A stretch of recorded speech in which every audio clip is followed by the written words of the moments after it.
live on Facebook. We're live on YouTube. Hello, friends. How old are you? That's a fact. Did you ask a lady her age? No, I don't care. I'm 29. I'm turning 30 in November. That's exciting. You can ask me anything, but that's just funny that was the first question. Let me go to the list of questions that were texted in, and feel free to post your questions here too in the chat. Hey, Alberta lady. Canadian right here. Hello. All right. First question here this one doesn't have a name on it, but says, if there were mistakes in your path, what would you go back and change? There certainly were mistakes in my path. And I believe that mistakes are tuition. It's the price that you pay to learn. Sometimes you got to learn the hard way. You got to sit through the rain to see the rainbow. What would I do better? I would know my numbers better, but I had to go through those mistakes to learn that. So knowing my revenue and my expenses and making sure that I'm operating within my means, that's what I would do better next time to make sure that I have just all those numbers in place. Knowing your numbers, so important. I would have hired a team sooner. I used to have this belief that if you want things done right, you got to do it yourself. How limiting, absolutely so limiting. So I would have hired a team. And then I would have done more personal development sooner and personal therapy sooner. Realizing your false beliefs, your baggage is really important for how you show up to your business, to your team, to your audience. I love Alex Sharfin, and he has a quote that if you don't have the business you want, it's because you haven't become the person who can run it yet. And I think that's really super important for growing who you are as an individual, as an entrepreneur, how you show up to everyone. Stephen Larson also says, my business only grows to the level that I do. So when you improve in one aspect of your life, it improves all others too. All right. Next question. This one's from Michelle. She says, how much content is too much content? I'm not sure if how much is the right question. One could be too much if it's not working. But that's also how you learn. You got to test your content and create engagement with your audience. So it's quality over quantity. So people do ask me frequently, how many YouTube videos they should be putting out per week. And I'm like, start with one. And then when that's awesome, add in another. It's about quality over quantity. If you're throwing spaghetti at the wall and seeing what sticks, it doesn't matter how much spaghetti you're wasting. If nothing sticks, you're just making a mess. Next question is from Barry. Oh, I see some other questions coming in from Instagram and Facebook. That's awesome. I will answer those as we go. Next question is from Barry. He says, how do you get comfortable when being in public is uncomfortable? Cool. I totally get that question often. And it actually makes so much sense why humans in general have a fear of public speaking. I read this article. I thought this was so fascinating. So I read this article that talked about even going back to caveman days, prehistoric times, having eyes on us felt like a threat. Those eyes were from predators. And the part of your brain that puts you into fight or flight or survival mode totally gets triggered, causing anxiety and stress. So first of all, when public speaking, please know that you're not going to be eaten by a tiger and you're totally safe. Oops, I was getting a phone call. You're not going to get eaten by a tiger. You're totally safe. And what comes from stepping out of your comfort zone after you hopefully get to the other side of it, hopefully for you, is that adrenaline rush and accomplishment, knowing that you did it, knowing that you served people who needed your message. And when you can reframe that perspective from anxiety to generosity, from fear to service, that actually in your brain activates a different nerve, which calms down the fight or flight response. So let's look at what the real fear is when public speaking or getting in front of a camera. People say to me, where's my camera? They're like, I'm afraid of the camera. It's a piece of metal and plastic, you silly goose. So you're not afraid of that. But let's be honest about what the real fear is. For most people, it's judgment. And a lot of people, a lot of you, aren't publishing videos because you're afraid of what you look like, or you think, I'll do video when I lose 10 pounds. But what you don't understand is you don't first start creating videos for your audience. You first start creating videos for yourself, because when you create, it gives you the confidence to keep creating. So you're finding your message, you're seeing what people resonate with, which gives you the clarity in what your audience wants to hear according to the keyword research that you've done. Gary Vaynerchuk, we all know him. He has like 5 million followers now. He did 1,000 episodes of Wine Library TV before he was the Gary Vee that he is, without anyone watching, but he kept consistent, he kept finding his voice, and now he has like 5 million people watching him because he found his voice, but he didn't do that right away. There are so many people who are so great at what they do, but you don't see the 10,000 hours that they put in to get there. So push through the fear and that judgment for your audience, for you, and know that your audience will continue to drown without you if you don't. And you know what I always think of? I think that if I don't share my message, who will? Someone with that doesn't have the same level of integrity as me, who might not serve these people the way that they really need, the way that I would. Well, that's my moral obligation to get over my fears, isn't it? I'd be doing them a disservice if I didn't. Yeah, fear to service, anxiety to generosity. That's right, Casey. Next question from Sally says, is it possible to have a successful channel without having to post every day or week? I don't want to be a YouTuber per se. I just want to put up a few captivating videos. Yes, just like I said before, quality over quantity. If you're just throwing spaghetti at the wall to see what sticks, but nothing is sticking, then you're just making a mess. So it's really important to make sure that the content that you are creating is good. So I wouldn't worry so much about like having to post every day. Find your voice, find what works. Next question from Oakland. When you create behind the scenes content when it's just, or how do you create behind the scenes content when it's just you, no one to hold the camera? From Oakland. Okay. So this camera, see how I have it nicely set up on the tripod? And I actually always have it like within arm's reach. So it's always with me like this. I set it up on the tripod and just turn it on. I really like cameras like this that have the monitor that flips out like this so that I can see myself.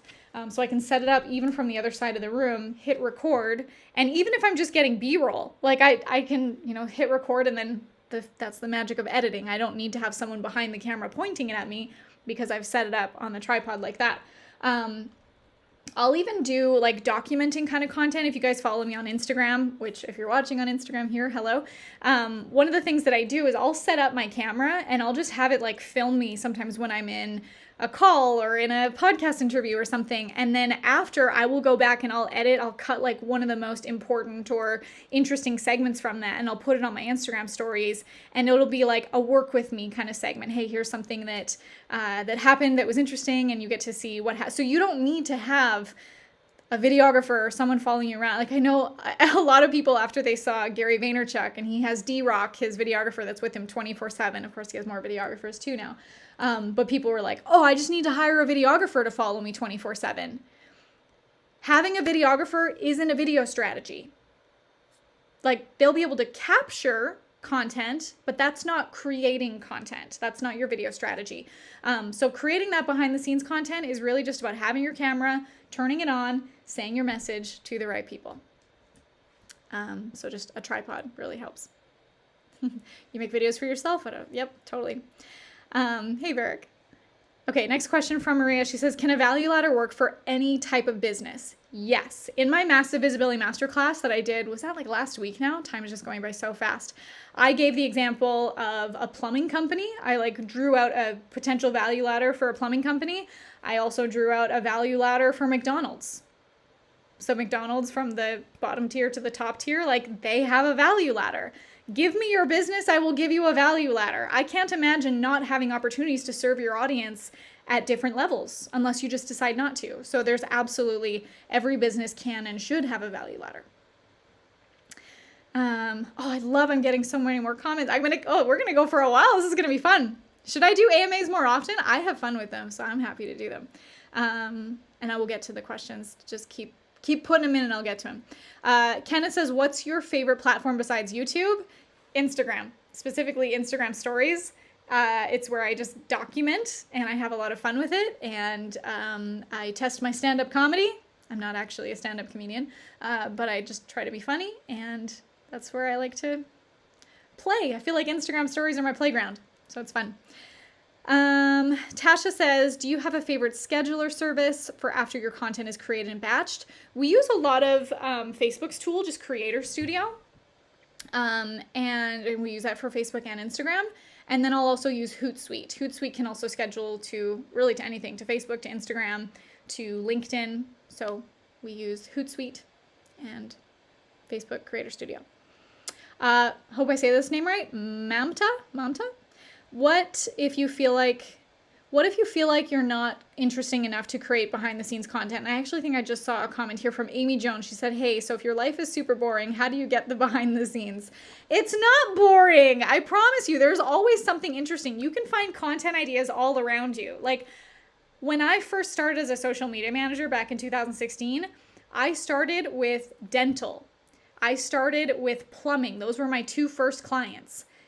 I thought they were pretty boring because I was like, how many times can I just say brush and floss your teeth twice a day, or don't let your faucets drip? Because like I had to find things about it that were interesting because I personally thought these industries were boring. But the more I got to learn about not just the facts of it, like if you're just telling cold hard facts in your content, sure, that's boring. That's where I encourage you to find the stories in your content. So one of the things that I did was I would create stories about the people. People connect to people. So what can you find in your stories? And one of the exercises we do is a story inventory exercise. And we do this as part of the 21-day Infinite Video Impact Challenge. We're going to do a lot of this at the Content Machine Live event next week, where we'll actually create a lot of your content and like your strategy for the next several months, as well as put the content machine in place for your business. So little plug there. It would be a great idea to do that. But here's an example of what I would do is like at the dental office, I would hear the stories about the staff that work there. Because why do you choose a dental office? Not because they have the best equipment or because they're sharing the most information and fun facts with you. It's because you care about the people who are going to care about you. Same thing with this plumbing company. Like I was like, I don't know anything. And now I know more than a young girl my age should know about plumbing. Like, why would I? But I can't. When I knew how much these service technicians at this plumbing company adored their customers, it created that adoration for me to care about them. And I was like, holy smokes, people need to know about these guys. Like so you know that, what's that quote? People don't care how much they know. People don't care how much you know until they know how much you care. So create stories about just and there's content ideas all around you. Like I gave an example. I also gave this example during the Massive Visibility Masterclass where I was like, I had to get my computer my keyboard replaced because the E key didn't work. And that caused me to think of how much we just rely on technology and the letter E. And like, have you ever realized how much we have at our fingertips? Like, see how you can turn just anything. Do you guys see my stories with the chickens in the backyard? Like, I gave them little motivational quotes so that they would lay more eggs, and then people love them because they're like, oh, this is funny. Like, little motivational quotes in such a different scenario. There are content ideas all around you. Even if it's what you had for breakfast, make a story about it, about how it provides energy for you, or that something you overheard at the grocery store. Like, there are always content ideas around you. And if you think that they're boring, then sure, it's going to come across boring. But what can you do to not make it boring? Can you turn it into a story? Oh, I was going to tell you, with the plumbing company that I was working for, one of the other things that I did is, as I would learn about the employees, because I didn't want to make fun facts about leaky faucets and furnaces and toilets. Like, who cares? But people care about people. So I would get to know their service technicians. And there was one of them named Andrew who was really good at putting on accents. And I was like, hey, do you think you can do like an Australian accent? And we created this character and we named him Plumber Dundee. And he did these funny little videos of him being like under the sink and being like, I'm literally in the plumbing jungle right. I'm not good at accents, but I'm in the plumbing jungle right now. And it became a pillar of our content to create Plumber Dundee content. And then another guy, we would put these, I don't have sunglasses, I have swan wings. But he would put these sunglasses on and become Mr. Cool. And he would make funny jokes about air conditioner units. And it raised their call volume and people started to enjoy it. And then people would call and even like request these guys for their service, and they'd get recognized in public. And like, that's what made it fun. That's what made it interesting. So how can you touch on emotion, whether it's humor, whether it's heartstrings, whether it's, humor and heart usually is the most impactful. Like, I was on a podcast interview the other day. I think I saw Louise watching here, and he said, you don't get a memory without emotion. Like, how do you remember things? What makes that emotional shift land the most is when you have an emotion that creates that memory that you're like, I'll always remember that because of how this made me feel. There's always fun and interesting content ideas around you everywhere. Okay, next question. This is funny. Ahmed asks, what's your favorite late night snack? Well, lately, Doritos and chocolate covered almonds. Don't tell anybody. This one also is funny from Melody. She says, if you could go back, would you prefer to take care of any other animal over the chickens? Don't tell the chickens, but baby lion cubs? Sure. And if those aren't available, then I guess the next best are kittens. But like when they're just really small and tiny, just the little kittens, just like that. Just the little ones. When they get too big, I'm like, oh, and I can't hold them in my hand like that. So I like the kitten. If those aren't available, then like giraffes or elephants. Probably not available. Oh, Louise says, Marley Jack's the Jerry Seinfeld of Instagram stories. That is like the nicest thing anyone. Thank you. That is so nice. Ivan says, how do you pump yourself up before going on stage? Oh, I have a playlist. If you can actually look it up on Spotify. It's called Jaxie. And I actually have a Jaxie 2.0 because my tastes just change, or just the seasons, new songs come out. So Jaxie or Jaxie 2.0 on Spotify. Also being around people that I love. And this is not just for going on stage. This is also for filming or anything where I have to like present or perform. So, yeah, music. Usually my stage entrance music is Confident by Demi Lovato. So that song is usually a good one. Usually anything Beyonce too, Lady Gaga. A lot of like fierce female personalities, because that's what you try to create the environment or the setting that you want to be like, I guess. So that, my playlist.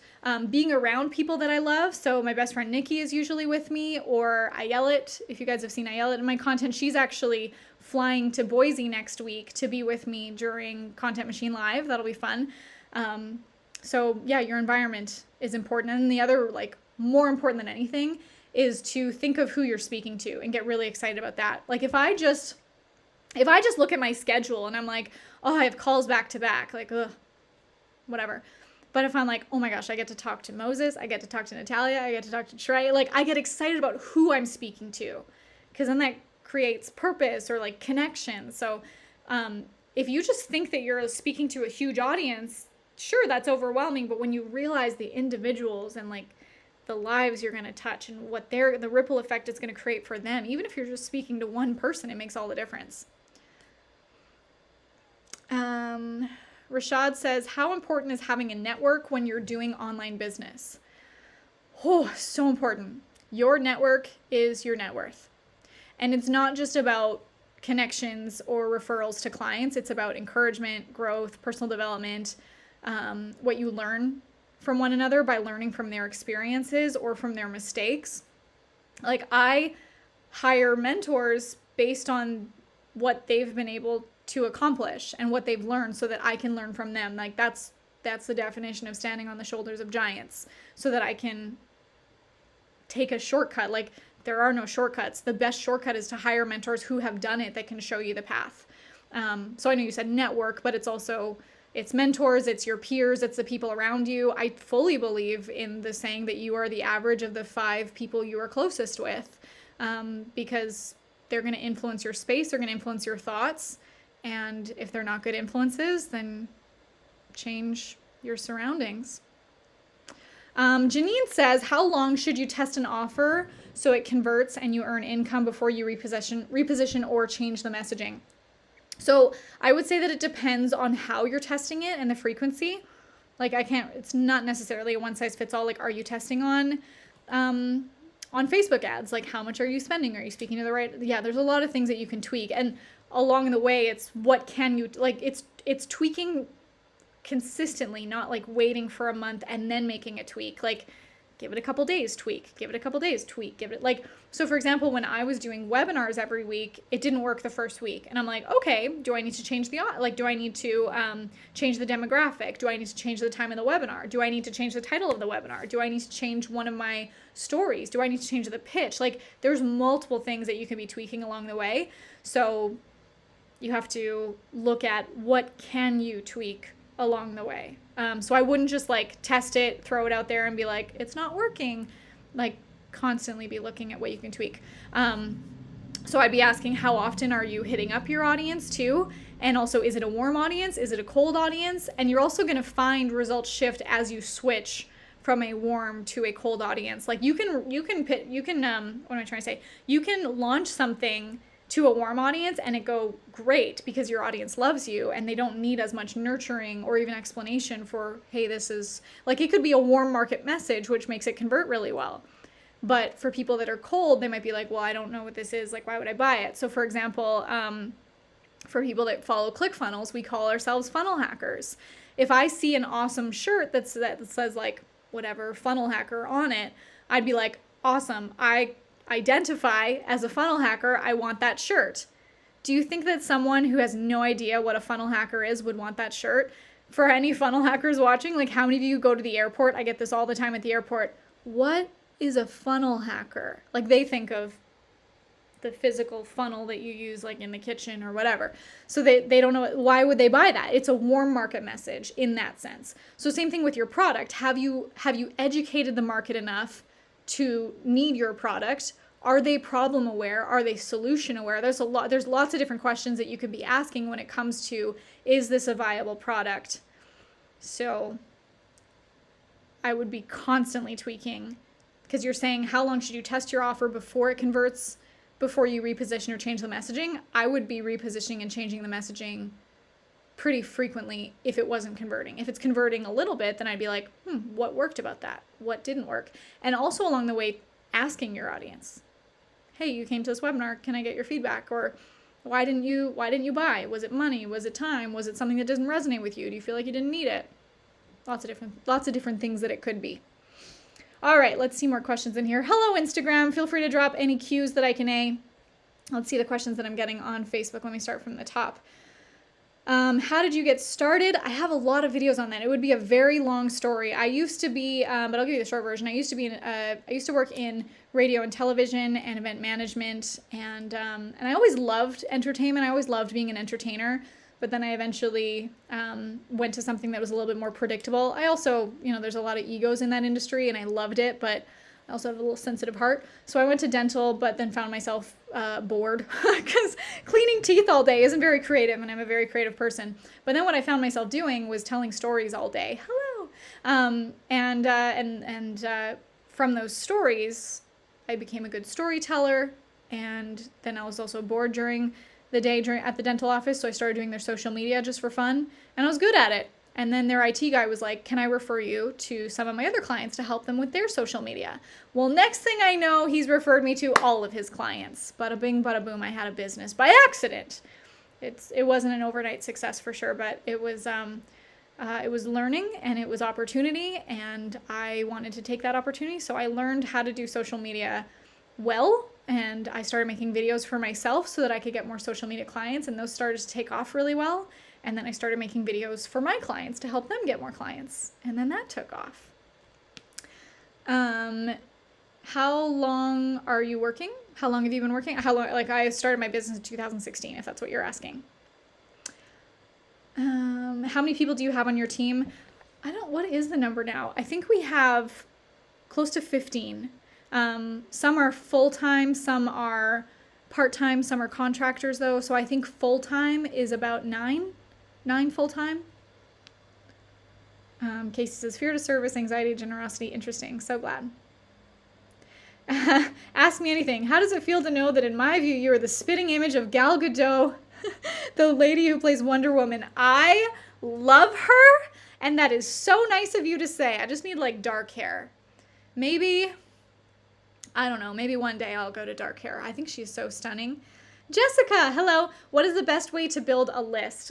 In my mind, it is having really captivating, irresistible lead magnets that people are going to opt in to your list for. So knowing exactly what the pain points of your audience are and how you can solve that. So whether that's like a checklist or an ebook or a 3-part video series or a webinar training or something that you offer to your audience, they have to put in their email address for them to be able to receive it. They get onto your list, but then that's just half the half the battle. Battle, I don't feel like battle's not the right word, because it's not a fight, it's a nurturing, it's a friendship, it's a relationship. That's where after that you'll be able to nurture that relationship, lead them into your value ladder and visibility ladder. So I think the first part is really understanding your audience, understanding what they need and want, and their core desires. Is that health, wealth, or relationships? How can you provide that solution to them through what you uniquely offer in your spot in the marketplace, and then offer that through a lead magnet. Now, how do you drive traffic to that lead magnet or to that offer? Is through your content, through your stories, which I help you create at Content Machine Live. Little plug right there. Whoops, I'm like backwards. Right there. Content Machine Live. Guys, by the way, please hold. If you have not gotten your ticket yet, you're going to get this Content Machine kit. Let me tell you what's in it. Just kidding. I'm not going to tell you what's in it. I'll give you a little sneak peek. That's what's in it. I don't want you to see it because I don't want to ruin the surprise. I'll tell you one thing. Actually, I showed this on Instagram and people were like, what? Everyone needs one of these. They're cute. And you're going to get jaxed. So there's a ton of other goodies in here. Equipment and supplies and swag for you to be able to build your content machine with me at Content Machine Live. Okay, next question. What inspires you? It's a big question. Where do I start? Good food. Good food inspires me. Good friends, good stories, relationships, people and their passions.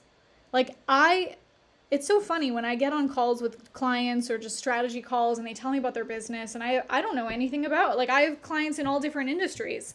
And when I learn about their businesses, I'm like, holy smokes, what you do is so important. And of course, anyone that goes into business, they eat, sleep, and breathe it. And I love getting to meet people of all different industries and understanding what drives them, what keeps them up at night, what pulls them out of bed in the morning, and feeling that fire too for why they're so important and why it's their moral obligation to share it with the world.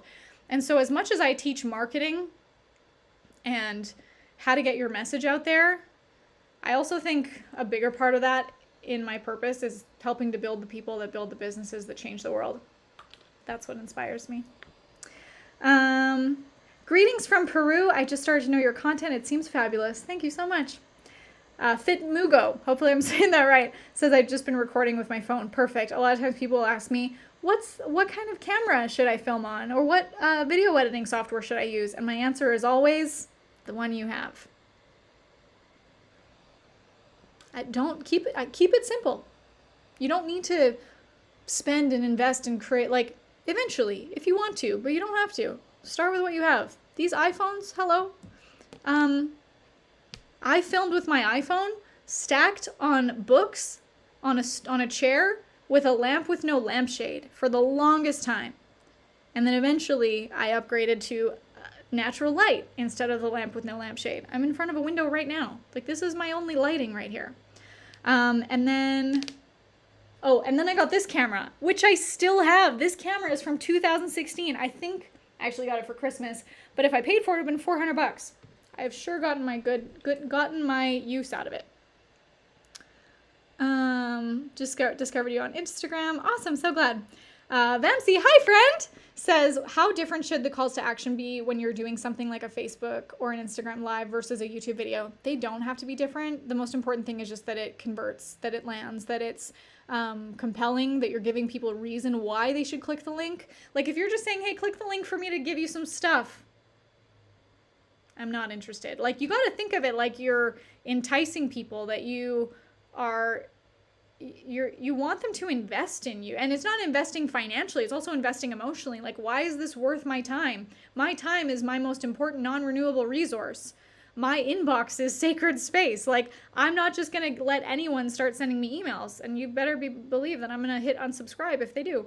So if I haven't agreed to it, opted into it, I think Russell gives an example too of if you're going to ask someone to go on a date with you, it's someone that you really like, you want to impress and win them over. You're not just hey, let's go. You tell them what they're in for. I'm going to take you out to a 5-star dinner. I feel like there's a 5-star Michelin. Is that what they call them? Michelin restaurant dinner. I don't know. I'm gonna pick you up in a limo. I'm gonna have you home by curfew, but I'm gonna bring you chocolate and flowers. Like, look at that stack. They can probably do a better job than me. I've been out of the dating world for a little while. All right. How fast can you grow on YouTube? It depends on how good your content is, and if you're using good SEO. How do you work in a value ladder when all your services are free to the client, like a personal insurance broker? Okay. I don't know as much about that industry, like personal insurance. So you get paid by the insurance companies, like whatever service plan or something that you use. So what you want to do is you want to stand out among the rest of the insurance brokers. Like, why should people go with you instead of with the other ones?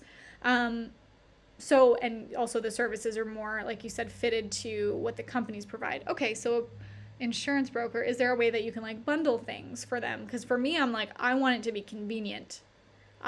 Insurance is an industry where I'm just like, just get it done and just tell me that I'm covered and I'll just pay it. So how can it be like, how can you stand out when it comes to convenience? How can you stand out when it comes to time, financial savings, that kind of thing? Yeah, I don't know as much about the industry, but if I spent some time with you, we could dive into that more. I would say like bundling and how you can show up and just be more convenient for the customer. I don't know, that's like the first thing that's coming to mind, but I don't really know your industry as much. Sorry, I can't answer that well. Which ways can you use to gain money with your content? What kind of content you do? Okay, so I have a video on my YouTube channel. No, I also have this video as a bonus inside the 21-day Infinite Video Impact Challenge, 12 different ways to earn money on YouTube, to monetize your YouTube channel. Because AdSense, not that profitable. Merchandise sales, not that profitable. Sponsorships, profitable, but not that consistent. Like, the biggest thing is about owning attention versus renting attention.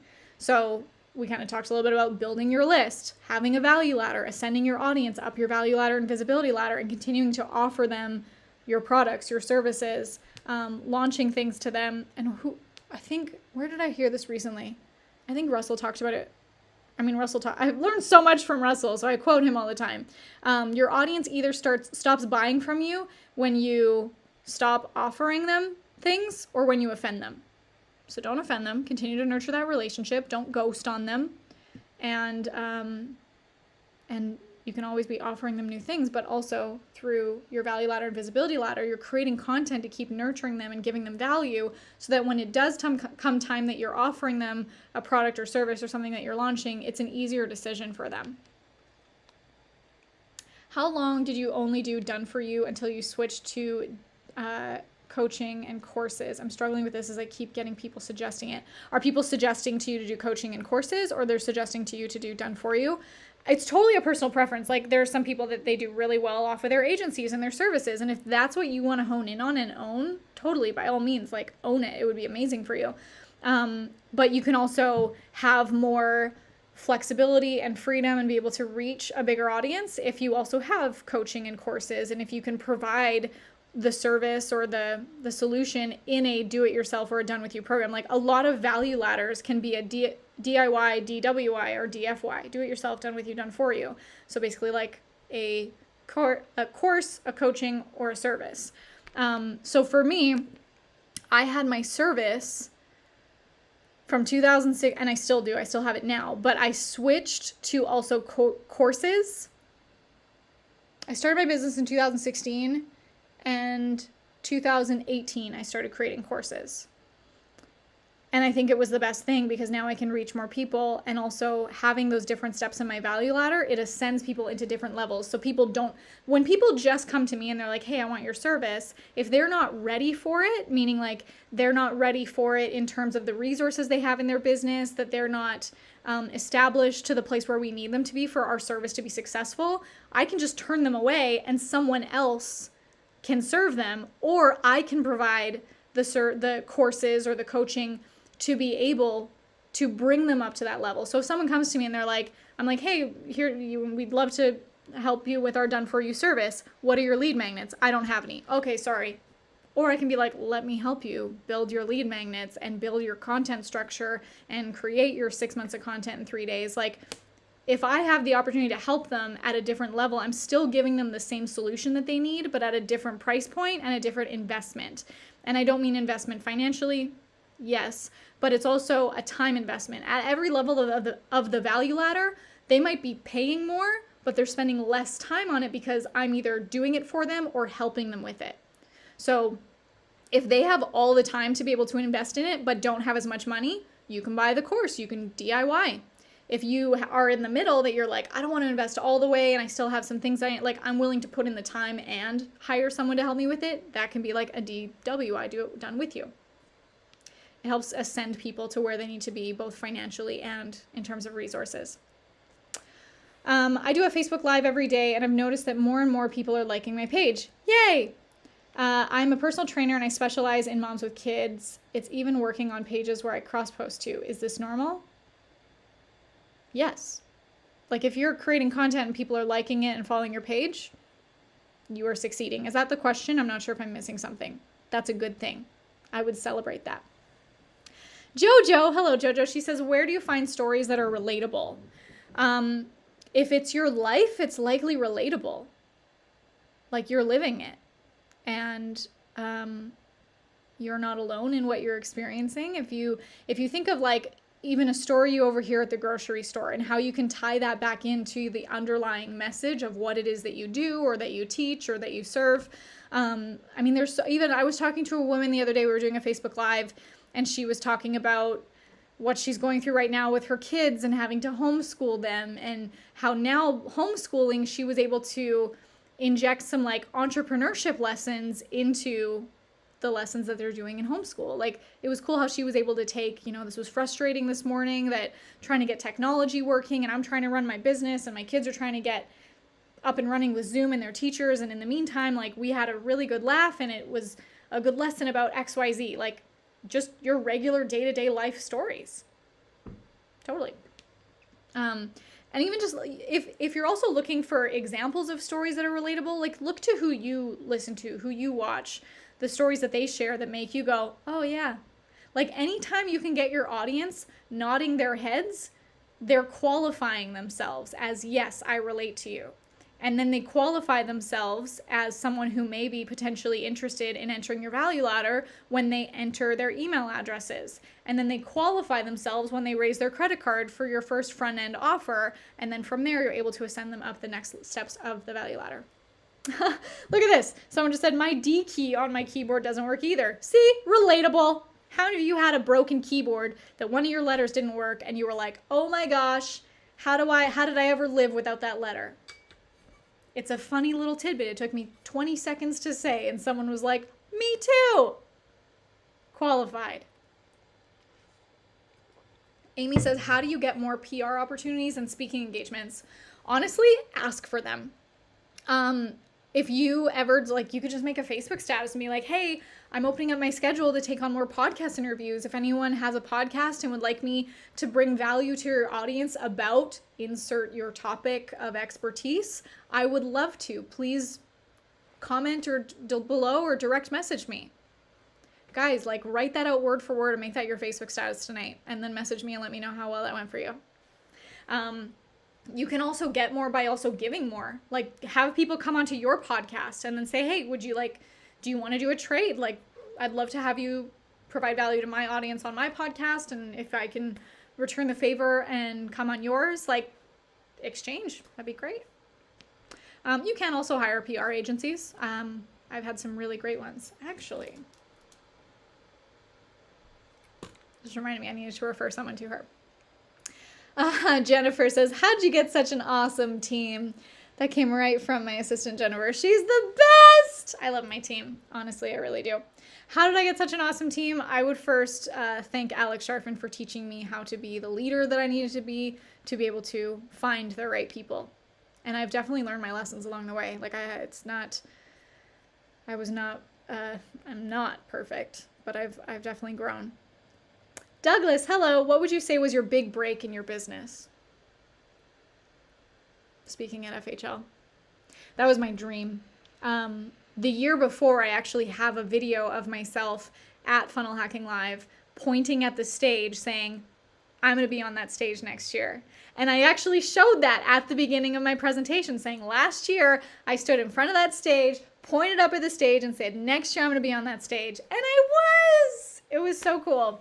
And to kind of answer what Amy asked about, like, how do you get these opportunities, is I asked for it. Like, I didn't straight up go to Russell and say, like, hey, can I speak at Funnel Hacking Live? But I let him know that I was interested in it. Like, I was like, hey, I would love to speak at FHL. Here's the things that I speak on. And I kept showing up for his audience. It's not that I was just like dropping in once in a while saying, hey, don't forget about me, I want to speak. Like, I'm not, that would kind of come off as annoying, but I did everything that I could to keep showing up in the community, like going to events and supporting on Facebook Lives and being active in the Facebook group, providing value at Inner Circle, providing value. Like, if you just show up as someone who's providing value and coming from a place of service, it's like people will want you. Someone on RJ Ahmed on Instagram says, congratulations on getting Russell Brunson. What type of content do you create in order to attract your Dream 100? Well, apparently songs on the ukulele. If you haven't seen that on my Facebook, I posted a couple of weeks ago. Was it a couple of weeks ago now? It might be a week ago. I don't know. I wanted to ask Russell Brunson to speak at my event, Content Machine Live. Oh, right here. I'm like backwards. On my Facebook, I have a link right there. I wanted to ask him to speak at Content Machine Live, but I was like, you can't just ask. One does not simply just ask Russell Brunson. So I was like, how do I do this in a way that is going to capture his attention, is going to stand out among all the requests? Like, that kind of guy gets 1 million requests a day. I get a fraction of them and I can't handle them sometimes. Thanks, Jennifer. So I was like, I need to do something that stands out. How can I capture his attention instead of just like sending him a text? That's not going to work.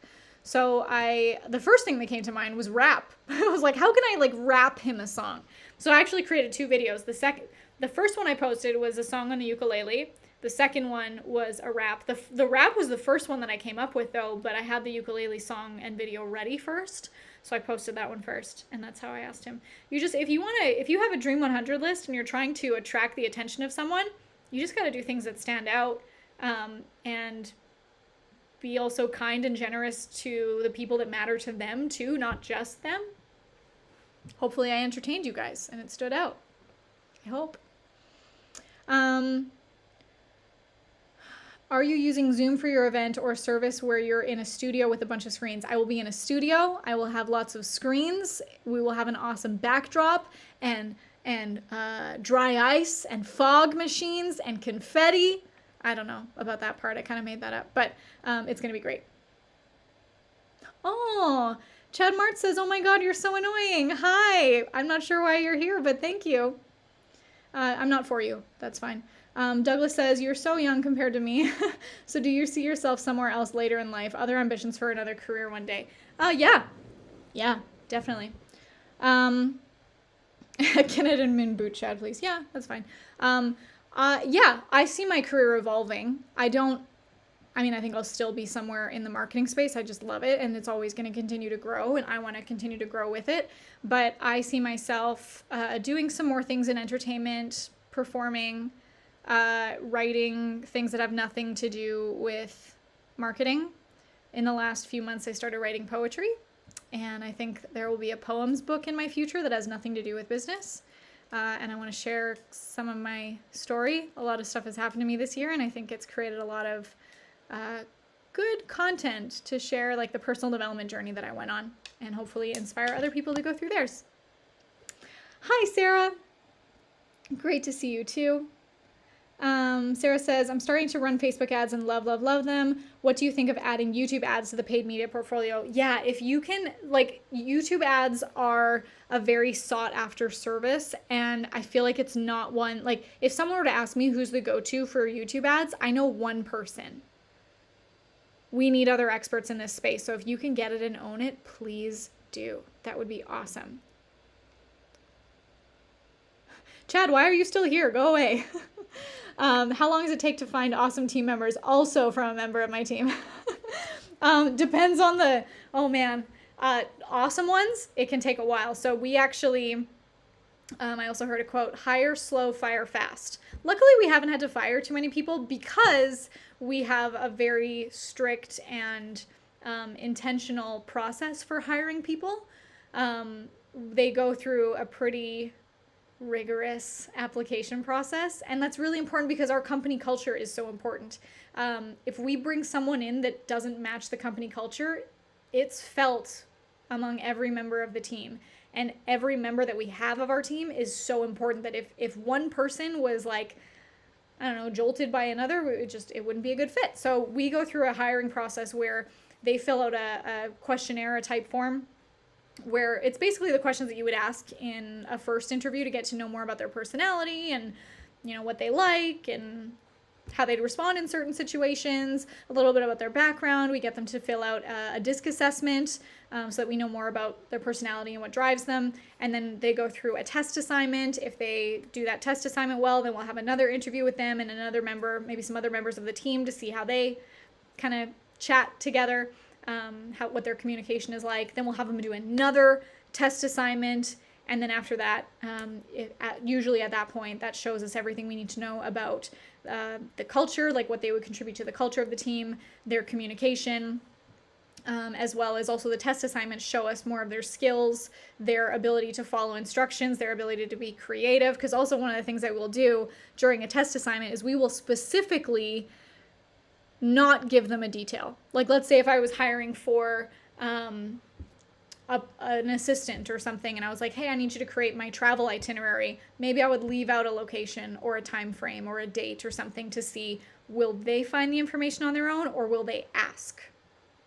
Either way, it's totally fine. We kind of give them the opportunity to see how they would respond in a situation. So it's really cool. So yeah, how long does it take? It also depends on the role, but we'll take as long as it needs to find people that are the right fit for us. And sometimes that has put us into situations where, like, so we had a situation where our company was growing so fast that we needed to hire enough team members to be able to fulfill for our clients.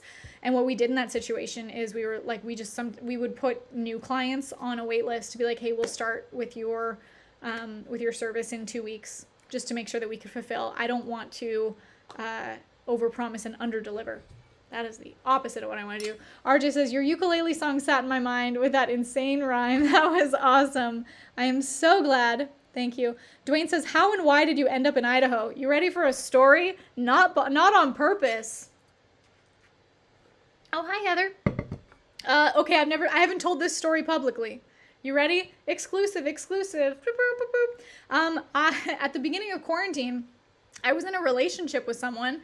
It was my first relationship, first like real one, I guess, after my divorce. And he was in Omaha, and he was like, why don't you come to Omaha and we'll just quarantine together?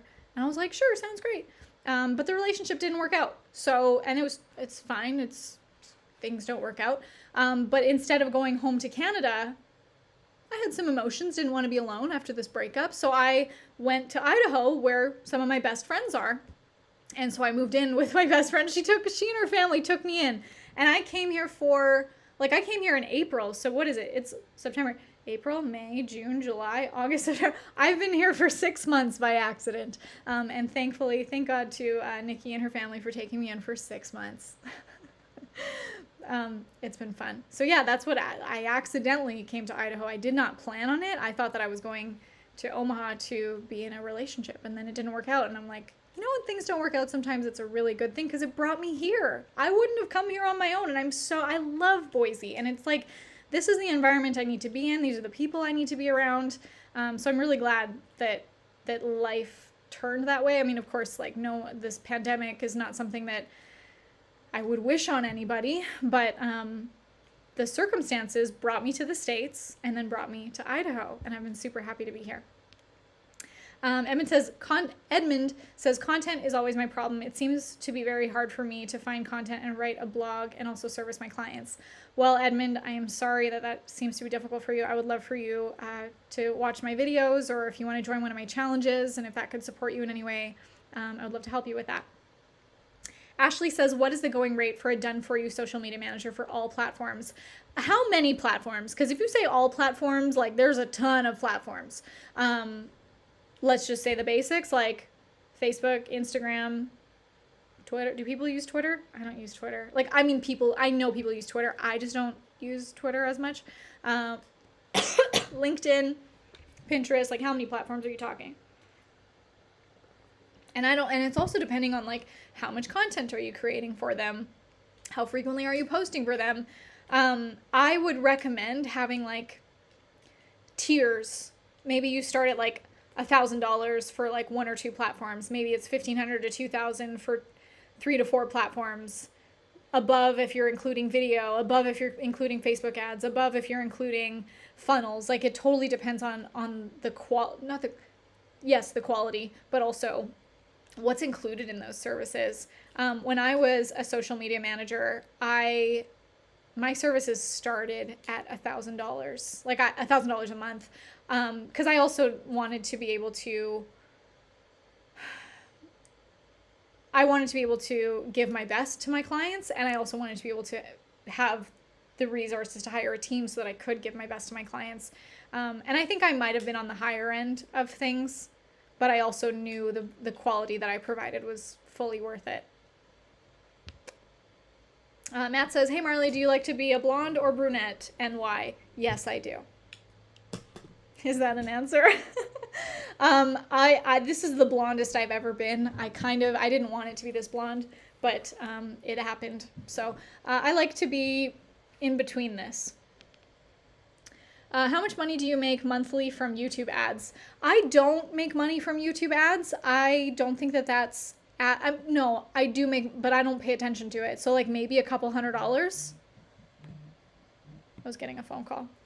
Sorry, I'm back. I was getting a phone call. Accidentally ended up in the next Silicon Valley, Boise. I know, isn't that so great? When someone told me that that's how they looked at Boise, I was like, I am absolutely in the right place. I'm so glad. I'm actually going back to Canada in October. I haven't been to Canada since April. Like, it's so crazy. So I'm going to go back to Canada in October and turn my house into an Airbnb and move my stuff down here. Like, I'm officially moving. I never thought that I would move to America, and now I am. Sorry, Mom. Love you, Mom. I love poetry too. Yay! Oh, I love that. Awesome. Okay, I'm caught up on all the questions on Facebook. Let's see if there's any other questions in Instagram. I've been live for an hour, you guys. This is great. Okay, I'm going to grab Instagram here. Oh, hi, friends. So we're still live on Facebook. If anyone else has any other questions, if not, I will pop out. Don't pop in. Is creativity or driving sales more important to you? And por qué?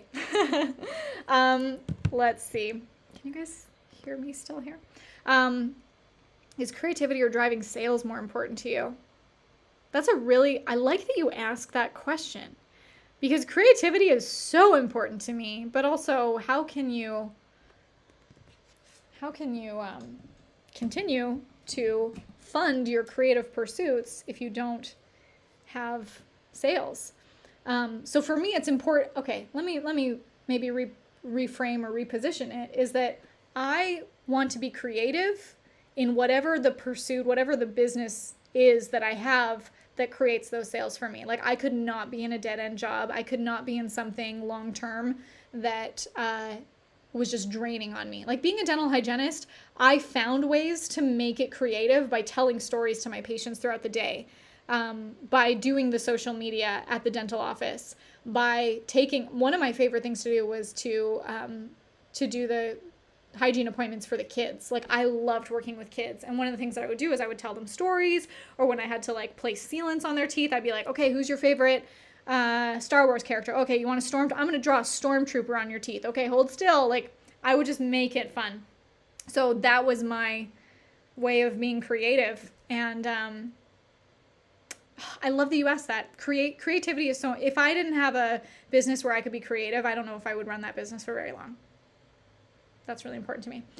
Rika says, do I need a college degree or a course that I need to take to become a social media manager like you? Absolutely not. Nope. I went to school for dental hygiene. If I had to go back to school for marketing or video or social media, I'm sure I would learn things, but I also think learning by experience and by implementation is more important. RJ says, be sure to get your 2 Comma Club award as well from your brother. Yes! I didn't even think about that. Of course, I have a list actually of all the things I need to pack. One of them that I need to add to the list is my 2 Comma Club award. Thank you for this live video. You're so welcome. Yeah, isn't that cool? Okay, I already answered that one. Let's see any other questions here. I shared it. Congratulations. Thank you. I don't know if I have any other questions here. Dun, dun, dun, dun. How are you doing during COVID? I am doing just fine. I've been healthy. Not too much has changed in terms of like how I work because I work from home anyway. I mean, I don't go out for dinners as much as I used to, or I mean, I guess I didn't go out that much, but like, I just don't as much anymore. Oh, and I don't travel. Like I used to travel all the time, so I miss that, but tiny kittens, giraffes, or elephants. Makes sense. So cool. All right. I think I got all the questions. Oh, you guys want more of these Q&As? That's great. You make videos for yourself at first. Yes. Luis says, Joe Rogan has been publishing his podcast for like 9 years. So look at that. Like, I'm sure he's also famous. So he's had an audience this whole time, but I've found, or at least I've heard more of him recently. I've always known who he was. Like I watched him from his Fear Factor days. But I think the longer you're around, it's also the more, what am I trying to say? The more momentum that you get. So, I think I got all the questions here on Instagram. Any last minute ones before we sign off? This is fun. Thanks for hopping on. You're so welcome. This is my pleasure. What are your favorite snacks? Someone just asked me that too. Compound effect. That's right. That's what I was looking for. My favorite snacks, Doritos. Look at my TubeBuddy mug. TubeBuddy sent me a whole bunch of swag. It was so awesome. Doritos and chocolate covered almonds. Not the things I should be eating, and Christy Code Red would not approve. Oopsie. All right, my friends, this has been so much fun. I think we'll do more Ask Me Anythings. I can't believe it's been an hour. Oh, guys, in an hour from now at 7 o'clock Mountain Standard, I'm going to be doing a training on my content cash flow system. If you want to sign up for that, you can go to vipvideocode.com/cashflow. I wonder if I can type that in the chat here. If anyone wants to type in the vipvideocode.com/content. No, hang on a minute. vipvideocode.com/cashflow. That's going to be, or maybe someone on my team is watching, you could write this. That's going to be happening in an hour from now, and I'm going to teach that. But of course, guys, go grab your ticket to Content Machine Live. And then, Karine asked the question, what advice would you give to someone just starting out on social media? Create content that you enjoy watching, or that you enjoy watching, reading, viewing, content that is interesting to you. Like if you don't enjoy your own content, then why would anyone else? And that's one of the things that I think made me successful when I became a content creator and social media manager, is that I created content that was fun, that I enjoyed. And when I enjoyed it, I would keep doing it. Because why would you do something that you didn't enjoy? vipvideocode.com/cashflow. Thank you, Luis. All right, my friends, I love your faces. This has been a blast. Thank you for joining us. Just ended the video on Instagram. Let's do it again sometime. This would be a blast. Love your faces. Thank you for joining us. Please join us again. Here, I'm going to add this right here. Luis here says vipvideocode.com/cashflow. Thank you for writing that down. We will see you later tonight if you want to join me at right here, vipvideocode.com/cashflow, 1 hour from now. Or if you want to join me next week at Content Machine Live, 3 days with me, with Russell Brunson, with Alex Sharfin, Stephen Larson, and Christy Code Red. It's going to be amazing. Let's do another AMA. Let's do this again sometime. Love your faces. Goodbye.